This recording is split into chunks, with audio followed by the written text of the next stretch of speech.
Olá, sejam muito bem-vindos à nossa série. Os Weekly Thoughts estão por aqui para mais um comentário semanal no Empower Brands Channel e hoje tenho o prazer de estar na companhia de Fernando Oliveira, presidente do Conselho de Administração da Small Compal em Moçambique e embaixador da Empower Brands Community para os mercados internacionais em África. Olá, Fernando, é muito bom voltar a estar à conversa contigo aqui em Lisboa e tu aí em Maputo. Olá, Misé, boa noite. É difícil com esta luz toda imaginar, mas pronto, estamos no plano virtual. Olha, muito obrigado outra vez pelo convite e também muito obrigado a quem nos deram um bocadinho do seu tempo hoje, não é? É verdade, vamos emitir o nosso episódio às horas que os nossos seguidores o quiserem consumir, digamos assim, mas nós estamos a gravá-lo ainda à luz do dia, o que é maravilhoso. Fernando, tu estás em Maputo, como sempre, e juntas-te a nós para falarmos da atualidade, uma atualidade que merece aqui alguma atenção, principalmente no que diz ao respeito ao tema do Orçamento de Estado, que foi chumbado esta semana, e vamos falar também da crise pós-Covid, nomeadamente a crise dos transportes, das matérias-primas, combustíveis, e do outro tema que também é muito pertinente, está aí também à porta à Cimeira de Glasgow, vamos falar da transição energética e vamos falar de tudo isto um bocadinho, tendo em conta aquilo que é o reflexo que estes temas também têm a partir aí da sociedade moçambicana, não é? A partir aí de Maputo. E queres começar por esta história do Orçamento de Estado? De que forma é que isto tem aí impacto? Não, claro que sim, é um privilégio poder estar a falar com uma caixa destas, quer dizer, eu estive há uma semana em Portugal e não me ocorreria que agora estaria aqui a comentar a queda de um governo e uma crise política e esse tipo de coisas, mas a verdade é que isto parecia um bocadinho uma encenação estranha, porque dá a ideia que ninguém queria o resultado que acabou por acontecer, ou pelo menos quase todos, dizem que só um dos deputados é que gostava muito deste resultado, mas tirando isso, de facto pareceu haver aqui sempre uma espécie de uma comédia há algum tempo. E aquela velha história de saber se casou por amor ou por interesse, aqui parece-me que está em vigor há 6 anos, que é aquela geringonça parecia ser uma coisa em que só podia ser amor porque ninguém da esquerda, tirando o PS, tinha interesse nela. E de repente, ao fim de 6 anos, dá a ideia que acabou porque chegaram mesmo à conclusão que já nem interesse havia e o amor também se foi se desvanecendo ao longo do tempo. Visto depois, umas horas depois, parecia relativamente inevitável, não é? Porque não havia muita gente a ganhar com isto e agora em cima da mesa está, se calhar, qualquer coisa de parecido, mas com contornos diferentes, não é?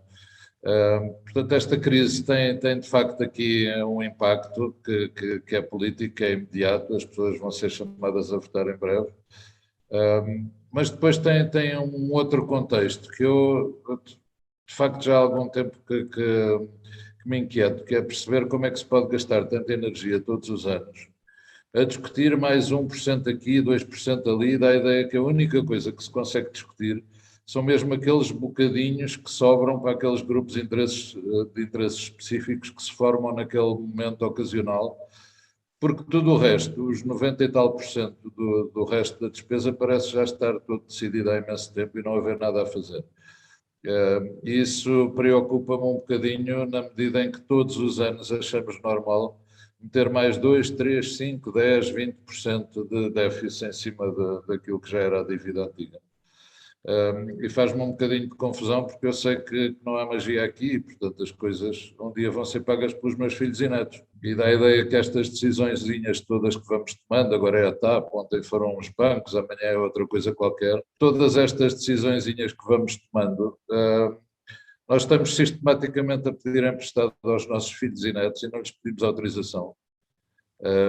E não sei como é que eles um dia vão olhar para isto e para esta política e dá a ideia que já estamos a ver um bocadinho o reflexo disso. E, portanto, estes orçamentos para mim fazem um bocadinho de confusão. Não é nada que estejamos a discutir aqui em Moçambique.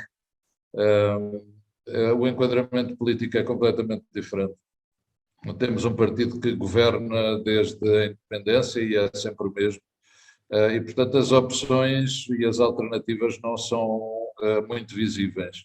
E aquilo que para nós foi logo um impacto, e é o único que eu saiba até agora do Orçamento de Estado português em Moçambique, foi que foi cancelada a cimeira que era suposto acontecer para a semana. E como isto aconteceu há 2 dias, presumo que tenha sido nessa altura que caiu a ficha e se chegou à conclusão que de facto não ia haver orçamento, ou que seguramente iriam haver eleições antecipadas, e portanto foi quando foi cancelada a cimeira que ia haver, que era uma cimeira importante entre Moçambique e Portugal, enfim, ficou agora adiada seguramente para o ano que vem. Em relação aqui a Moçambique, enfim, aquilo que teríamos como contraponto é um bocadinho isto. Moçambique sempre dependeu historicamente muito da ajuda externa, e como é cronicamente deficitário, de vez em quando temos impactos destas crises orçamentais na desvalorização. E, portanto, esse é o outro lado daquilo que a gente não faz ideia em Portugal, porque já há alguns anos que vivemos numa estabilidade com o euro. Mas, de facto, aqui é mais um sítio onde cá se fazem, cá se pagam. E, portanto, como temos moeda própria, cada vez que temos déficit fiscal e déficit comercial, a nossa moeda vai começando a sofrer, e isso cronicamente é assim. Desde há 8 anos ela perdeu cerca de metade do seu valor. E, portanto, é o contraponto. Eu gosto de fazer este espelho para percebermos que estamos, de facto, em realidades um bocadinho diferentes, e que não é a mesma coisa um déficit de um lado e um déficit no outro. E a queda de um orçamento, enfim, é algo que é relativamente inédito em Portugal, mas já aconteceu muito pela Europa fora. Não creio que devemos ficar muito preocupados com isso. Acho que daqui a 6 meses já ninguém se lembra disto. É olhar para a frente, não é? Temos que continuar, no fundo, a olhar para a frente, até porque a crise que também se instalou agora com o pós-pandemia, que já se estava à espera, não é? Estamos aí com inflação, crise no preço dos combustíveis também, portanto, toda uma conjuntura que nos deixa com alguma angústia, não é? Aqui, mais uma vez, temos um espelho de duas realidades que são muito diferentes. Enquanto Portugal está no topo do mundo com 87% de vacinação, e toda a gente agora está livre para encher estádios e para fazer uma quantidade de coisas, e de facto sente-se, foi uma diferença notória aquilo que aconteceu entre julho e agora na vida social em Portugal, é uma diferença absolutamente notória. Em Moçambique temos aqui um efeito que eu acho até estranho, e que eventualmente algum cientista um dia explicará, que é: nós tivemos ondas de Covid exatamente na mesma altura que em Portugal, e tivemos em janeiro, na sequência das festas, que tipicamente têm grande afluência de pessoas, e muitas pessoas a vir da África do Sul, e, portanto, isso terá despoltado aqui uma nova vaga de infecções, e tivemos outra em julho, coincidente com a de Portugal. É muito curioso que isto tenha acontecido, porque enquanto em Portugal estávamos com ritmos de vacinação muito altos, aqui o contraponto não podia ser maior, quer dizer, estamos em perto de 6% da população vacinada, e o ritmo é obviamente lento, porque mais de 2/3 da população vive em zonas rurais e, portanto, muitos deles em áreas completamente remotas. Também é verdade que aí, por causa destas circunstâncias, o Covid demorará certamente muito mais tempo a chegar. Mas acho curioso esta dinâmica do bicho que nos chegou há quase 2 anos, em que ele acaba por ter comportamentos semelhantes, independentemente do nível de vacinação do país. Nesta altura tivemos uma progressão equivalente também, que foi desde julho a agosto para agora o número de casos reduziu-se drasticamente. Estamos agora com uma situação muito mais tranquila, o número de óbitos também, o número de hospitalizados reduziu imenso, e portanto dá a ideia que estamos hoje numa realidade paralela, equivalente à de Portugal, apesar de não ter havido esse efeito massivo da vacinação. Mas ainda bem, porque os impactos, de facto, do Covid foram muito profundos na sociedade e na economia. E aqui temos também um contraste muito grande, é que em Portugal houve moratórias para particulares, para empresas, houve uma quantidade de ajudas, a Segurança Social foi chamada a intervir numa quantidade enorme de situações, e em Moçambique zero. Na prática, não há estas almofadas todas, não há, obviamente, nenhuma ilusão de um PRR, de Portanto, cada um bazucas teve ou que de fazer coisas do por género. si, no fundo, não é? Eu acho que é isso um bocadinho que explica a resiliência de Moçambique, que é, desde que me lembro, em que vivo aqui, que há sistematicamente crises ou calamidades, enfim, aqui chamamos mais calamidades, que é o tema dos furacões ou das tempestades e as cheias, as secas. E as pessoas, daí a uns meses, recuperam e a vida volta ao normal. E esta sensação de que esta é mais uma das dificuldades que temos que viver, de facto dá algum alento, porque ao fim de algum tempo apercebemos que há coisas maiores e mais perenes do que as crises episódicas que vamos vivendo. Uhum. Em Portugal dá-me a ideia que isto foi muito mais fundo e foi particularmente naquilo que foi os impactos nas pessoas que trabalham. Aqui, eu creio que vamos seguramente passar essa experiência traumática mais depressa. As sequelas a nível económico mantêm-se, porque nesta altura também não há turismo, continua a não haver turismo, as praias continuam fechadas e estamos à entrada do verão. E sabemos que só lá para meio de dezembro é que eventualmente haverá uma abertura de algumas das praias, se entretanto a situação estiver calma. Portanto, já estamos em cima de alguns prejuízos a acumular vários outros. Obviamente que isso vai ter impacto económico e, no entanto, temos um bocadinho esta placidez de olhar para a natureza e olhar para estes fenómenos e achar que seguramente vão passar e que amanhã as coisas ficarão sempre melhor. Creio que é um bocadinho a atitude africana que vamos encontrando e que vai ajudar a ultrapassar estas dificuldades. Fernando, Quanto ao também é uma panorama, longa história, desculpa, deixa-me só interromper, também há uma longa história, Força. como tu dizias há pouco, da resiliência, de não se contar com o Estado, não é? Aí ninguém está a Não contar com o há, Estado. não há histórico, não houve acumular de riqueza suficiente no Estado que permita isto, não há nenhuma almofada europeia que nos permita dizer que estamos todos a salvo de qualquer coisa e, portanto, é o que é. É E com literalmente esta que cada um situação, tem que fazer a sua parte e tem que manter a empresa, manter a família, não é? é exatamente isso, e esse é o estado normal das coisas em Moçambique. Aqui, eu a somar a isto, a este pano de fundo, que é um pano de fundo, eu diria que bastante inesperado para muitos de nós, porque todos nós estávamos à espera de ver um mundo que paralisou no Covid, e esperar que houvesse capacidade instalada e que a retoma fosse gradual e, portanto, que as empresas achassem ótimo a retoma da atividade económica.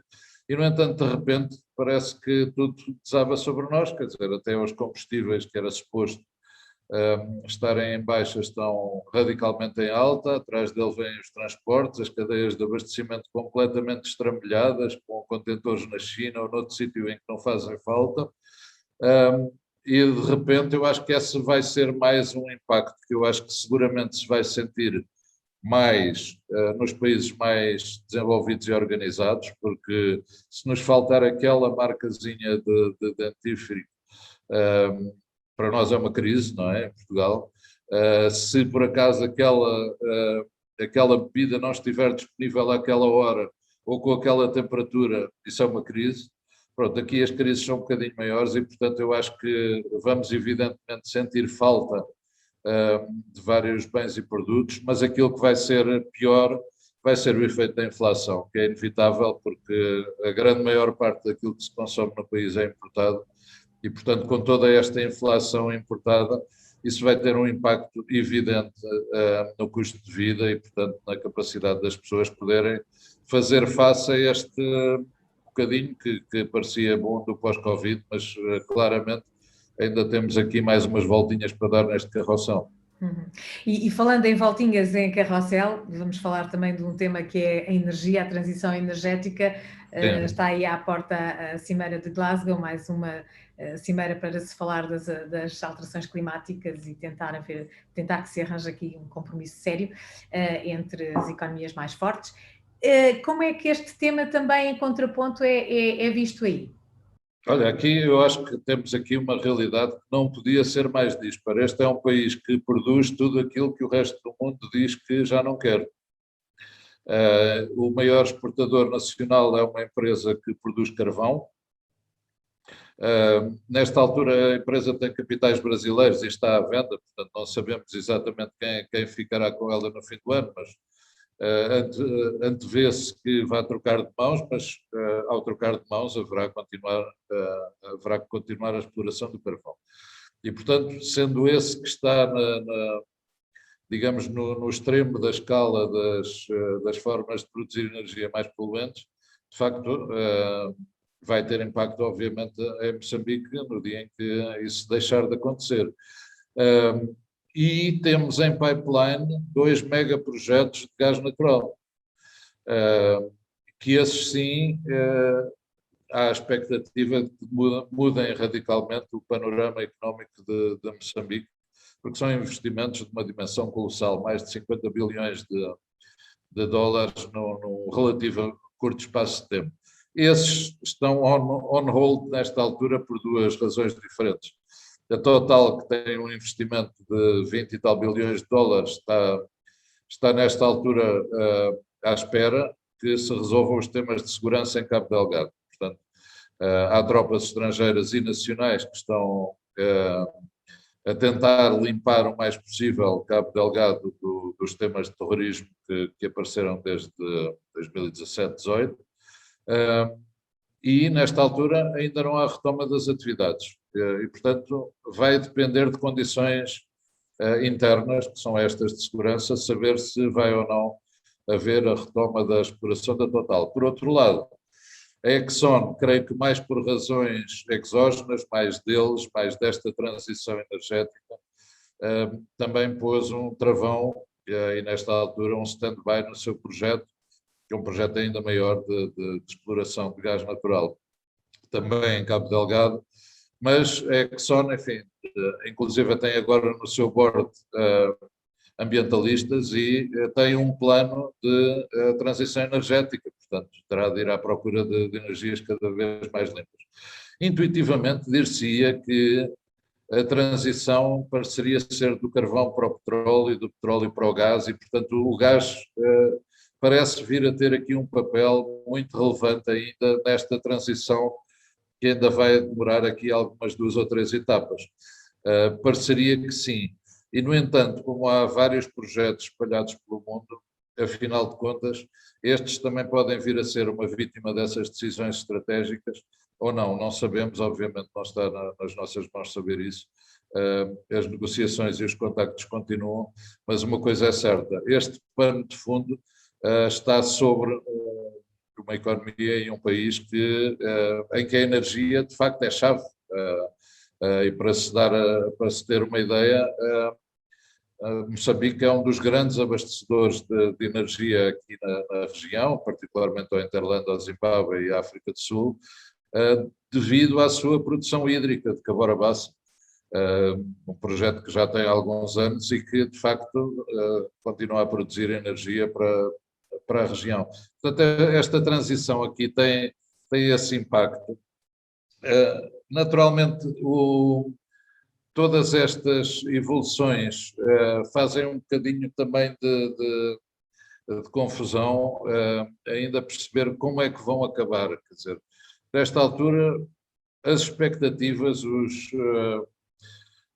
chips de toda a gente estão metidos na eletricidade e acha-se que vai ser isso o futuro e os carros elétricos estão aí para o provar. A Tesla já vale mais do que todas as outras marcas de carros de grandes empresas no mundo e dá a ideia que é esta a grande aposta. Ao mesmo tempo, discutimos temas de como é que se vai produzir energia para isto tudo.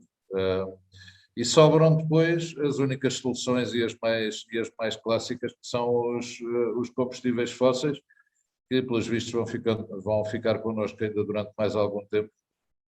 Mas de facto não deixa de ser estranho, e para essa cimeira não vai deixar de ser estranho, como é que justamente no ano do Covid, em que se dizia, pronto, agora o mundo parou, agora é que vamos ver o impacto do homem Na natureza. enfim, na natureza e nas emissões, e de repente chegamos à conclusão que afinal foi o ano recorde de emissões, mais uma vez. De facto, dá a ideia que já está um bocadinho fora do nosso controle, e que mesmo que para o mundo inteiro, dá a ideia que estas emissões não vão parar de subir, e portanto começa a haver aqui um bocadinho esta questão de como estabelecer prioridades e como viver daqui para a frente, sendo que há uma que me é particularmente cara, que neste caso, uma vez que praticamente só falamos de alterações climáticas, dá a ideia que ficou para trás um outro tema, que é um tema que tem a ver com a qualidade de vida no nosso planeta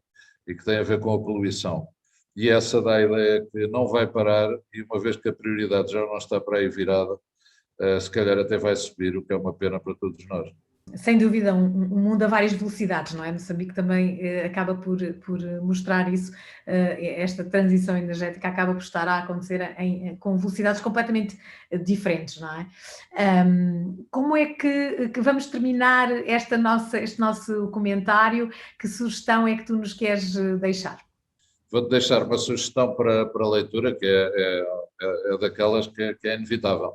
Mas, antes disso, ainda vou acrescentar mais um pontozinho ao anterior, para as pessoas pensarem até que ponto é que esta realidade é diferente.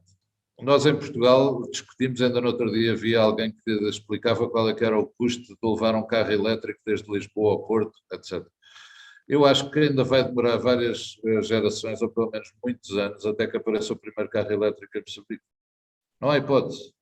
Um país que tem 3.000 e tal quilómetros de extensão e que é 10 vezes maior que Portugal, e que tem tanto território que não é adequadamente coberto, é impossível pensar que vai ter algum dia uma rede de abastecimento elétrico. Portanto, isso não vai acontecer. Aquilo que provavelmente vai acontecer enfim, creio que já estão em marcha alguns projetos, é o de colocação de painéis solares ao longo do país em várias infraestruturas, e estão a começar nesta altura, por exemplo, pelas escolas, e isso sim pode vir a mudar drasticamente a vida das pessoas, porque cerca de 2/3 das pessoas não têm acesso à eletricidade. E, portanto, começar a fazer estas localizações da produção de energia, acho que vão ser muito importantes para o futuro. E lembrei-me disto também um bocadinho a propósito daquilo que era a minha sugestão de leitura. A sugestão de leitura vem um bocadinho, é inevitável, porque esta semana ficámos a saber, pela terceira vez, um moçambicano ganhou o Prémio Camões, e maravilhoso. neste caso, não é? E neste caso uma moçambicana que é a Paulina Chiziane, que é uma pessoa, enquanto pessoa, absolutamente encantadora. Aliás, de facto, vale a pena ver a declaração dela, não é? Quando a confrontam com o facto de ter sido distinguida com o prémio, não é? Meu lugar preferido, ao lado da minha fogueira, que eu não consigo ficar. Mesmo que seja num dia muito quente, eu não sei porquê, eu não consigo ficar sem a minha fogueira. Então estava aqui a preparar a minha verdura. De repente alguém me liga. Devia ser 16 ou 17. Paulina, provavelmente serás eu. Por quê? Não fiz nada, não me lembro. Eu nem sequer me lembrava de que existia o Prémio Camões, desde esses tempos de Covid, em que nós estamos todos confinados em casa. Eu estava muito tranquila na minha vida camponesa, muito bem. Então, recebo a notícia. Só sei dizer que a verdura que eu normalmente faço com aquele gosto, com aquele prazer, aquele requinte, porque sou eu mesma que vou comer, acabou queimada.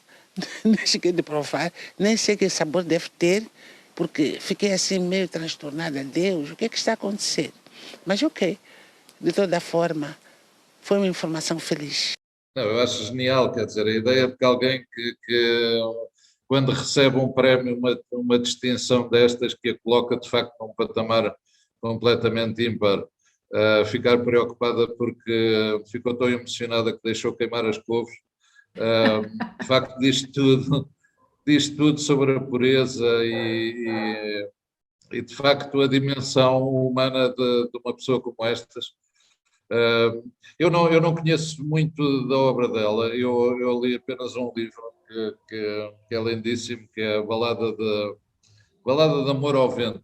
É uma história enfim, podem começar por qualquer um dos outros livros, que ela tem 10 ou 12 livros publicados, e publicados em Portugal. Mas esta Balada de Amor ao Vento é quase uma história da Cinderela africana. É uma coisa muito bonita que passa por tudo, passa por romance, obviamente, um romance juvenil e depois até altas idades, as tradições, a magia, aquilo que é a poligamia e que são realidades moçambicanas e africanas absolutas, e depois muito ao de leve, um toque sobre a história do colonialismo, mas muito ao de leve. Isto de facto é uma história de amor, é uma história de amores vários. É muito bonita de ler e traz aqui aquele bocadinho que eu acho que é quase inevitável quando se conhece melhor os moçambicanos e particularmente as moçambicanas, que são incorrigíveis românticas. E de facto aquilo que eram as histórias de infância e das princesas, eu creio que elas ainda as vivem, ainda acreditam. E é isso que faz, de facto, deste povo gente tão positiva e tão alegre. Eu acho que merece uma visitinha a esta cultura, porque acho que ali, de repente, ficamos com uma boa visão do que é Moçambique e do que é que ainda pode ser a esperança e do que é que ainda pode ser o amor nos dias que correm. E não há melhor energia que o amor, Fernando, não há. Falámos tanto de energia, de transição energética, acho que a primeira transição energética que temos que fazer é em nós, é ter mais amor por nós, mais amor pelo outro, mais amor pela vida, mais amor pelo planeta. Esta é a primeira transição energética, diria eu. Não é? E acabámos muito melhor do que a falar do orçamento, não é? É verdade, é verdade. Fernando, muito obrigada mais uma vez por te juntares a nós. É sempre um prazer estarmos em direto nestas gravações com o Maputo, ouvir também aquilo que é a realidade de Moçambique e a forma como Moçambique de alguma maneira acompanha o mundo muito dentro daquilo que são os seus desafios e o seu contexto. E, portanto, para nós é sempre um gosto estar aqui contigo, fazer estes contrapontos, entender estas realidades. Eu diria até que era interessante muitos de nós vivermos uma experiência num país africano, neste caso como Moçambique, para aprender realmente o que são verdadeiras crises e o que é a forma de saber erguer-se, lutar e não estar à espera de ninguém, porque aí ninguém espera por ninguém, aí cada um tem que fazer mesmo por si, não é? É mesmo isso. Olha, mas é o prazer e o privilégio foi todo meu. Um grande beijinho. Um beijinho, muito obrigada, Fernando. Obrigada, até à próxima. E você já sabe, tem que continuar a ativar as notificações. Se ainda não subscreveu o nosso canal, subscreva. Fique sempre a par das nossas estreias, dos nossos pensamentos semanais. Fique bem com os nossos conteúdos de excelência e obrigada pela sua preferência.